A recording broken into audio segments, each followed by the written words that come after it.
राम राम। वैदिक ज्योतिष में कुंडली के योग, दशा और गोचर का बहुत ज़्यादा महत्व होता है।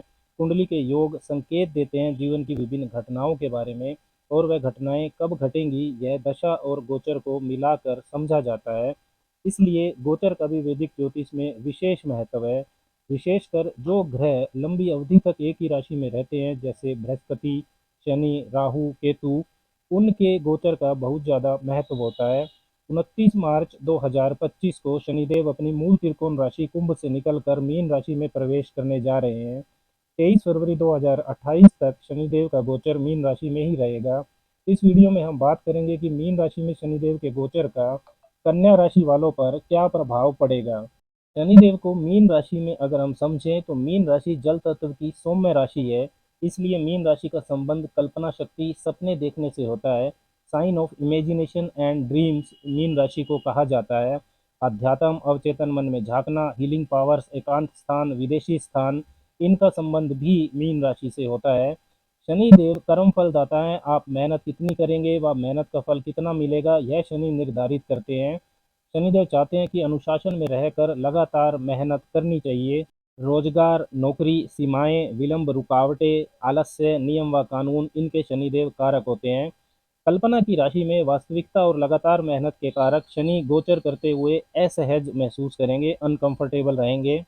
इसलिए शनिदेव का गोचर मीन राशि में थोड़ा मुश्किल रहने वाला है। मीन राशि के आध्यात्मिक ज्ञान के गुण भी शनिदेव को पसंद नहीं है, क्योंकि शनिदेव कर्म प्रधान ग्रह हैं। काल पुरुष के जन्मांक में 10वें और 11वें भाव के स्वामी हैं। कर्म और उसके फल के लिए जिम्मेदार होते हैं। इसलिए मीन राशि में शनि का गोचर साधारणतया कल्पना शक्ति में रुकावटें बढ़ाएगा तथा डर व चिंता को भी बढ़ाएगा। यह गोचर सिर्फ सपने देखना, उन पर काम नहीं करने वाले लोगों के लिए अशुभ होगा। कन्या राशि वालों के लिए बात करें तो आपके लिए शनिदेव पंचम और छठे भाव के स्वामी होकर आपके सप्तम भाव में मीन राशि में प्रवेश करेंगे। सातवें भाव में गोचर करते हुए शनिदेव अपनी तीसरी, सातवीं और 10वीं दृष्टियों से आपके नवम भाव, पहले भाव और चौथे भाव को प्रभावित करेंगे।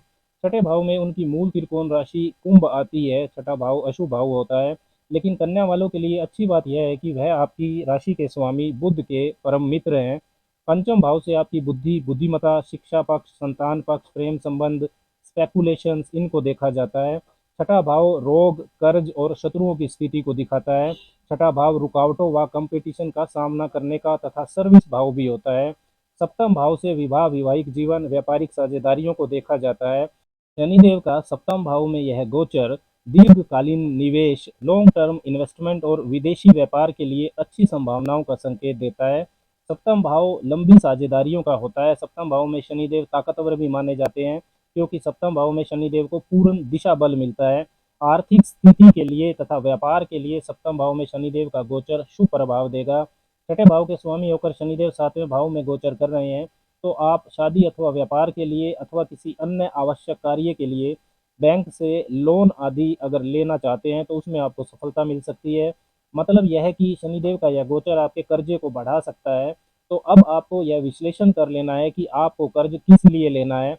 बेवजह कर्जे को बढ़ाने से आपको बचना है। नया काम करना है तो उसके लिए आप ले सकते हैं, लेकिन शौक पूरे करने के लिए कर्जे ना लें, क्योंकि शनिदेव के समय में लिया हुआ कर्जा जल्दी से उतरता नहीं है। इस गोचर के दौरान व्यावसायिक साझेदार से तथा अपने जो वैवाहिक संबंध है उनको सुधारने पर आपको ध्यान देना होगा। इनमें उतार चढ़ाव हो सकते हैं, जिससे आपको परेशानी हो सकती है। शनिदेव छठे भाव के स्वामी हैं तथा छठा भाव सातवें भाव से 12वां भाव होता है। सातवां भाव का व्यय भाव छठा भाव होता है। सातवें भाव से संबंधित रिश्तों में, मतलब वैवाहिक जीवन में या व्यापारिक साझेदारियों में मतभेद ना हो, इस चीज़ का आपको ध्यान रखना है। अपने रिश्ते में सच्चाई और वफादारी से अगर आप चलेंगे तभी आपका वैवाहिक जीवन सुखद बना रहेगा।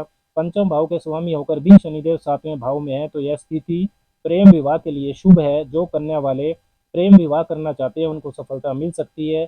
कला और रचनात्मकता से संबंध रखने वाले कन्या वालों को भी प्रसिद्धि मिल सकती है। अपनी बुद्धि का अच्छा इस्तेमाल करके आप अपनी साझेदारियों को अच्छा कर सकते हैं। संतान से संबंधित भी कुछ अच्छी घटनाएं इस गोचर के दौरान हो सकती हैं। यहाँ से शनिदेव आपके नवम भाव, भाग्य भाव, प्रथम भाव और चतुर्थ भाव को दृष्टियों से प्रभावित करेंगे। भाग्य का साथ बहुत मेहनत के बाद ही मिलेगा। लंबी यात्राओं के योग बन सकते हैं। यात्राएं थकावट से भरी हो सकती है, जिससे मानसिक शांति का तत्व कमजोर हो सकता है। उच्च शिक्षा प्राप्ति कर रहे या रिसर्च कर रहे छात्रों के लिए यह गोचर अच्छा है। शिक्षा प्राप्ति के लिए भी लंबी दूरी की यात्राएं आपकी हो सकती है। अपने डेली रूटीन में अनुशासन को शामिल करना बहुत जरूरी है। स्वास्थ्य का विशेष ध्यान रखें, क्योंकि शनिदेव छठे भाव रोग भाव के भी स्वामी हैं। पारिवारिक जिम्मेदारियां आपकी बढ़ सकती हैं। यदि रियल एस्टेट जमीन का काम करते हैं तो उसके लिए यह गोचर अच्छा है। नया घर खरीदने का योग इस गोचर के दौरान बन सकता है। कैरियर में ट्रांसफर होना भी संभव है, तो स्थान परिवर्तन के लिए भी आपको तैयार रहना चाहिए। मानसिक शांति के लिए प्रभाव बहुत ज़्यादा शुभ नहीं रहने वाला है। आपको लगातार मेहनत पारिवारिक माहौल को अच्छा करने में करनी पड़ेगी। उपाय के तौर पर आपको शनिवार के दिन छाया दान करना चाहिए। एक कटोरी में सरसों का तेल डालें और 1 रुपये का सिक्का डालें, फिर उसमें अपना चेहरा देख कर उसको दान कर दें या पीपल के नीचे रख दें। हर रोज 10-15 मिनट शनि मंत्र भी आपको जपना चाहिए। ओम शंग शनिश्चराय नमः।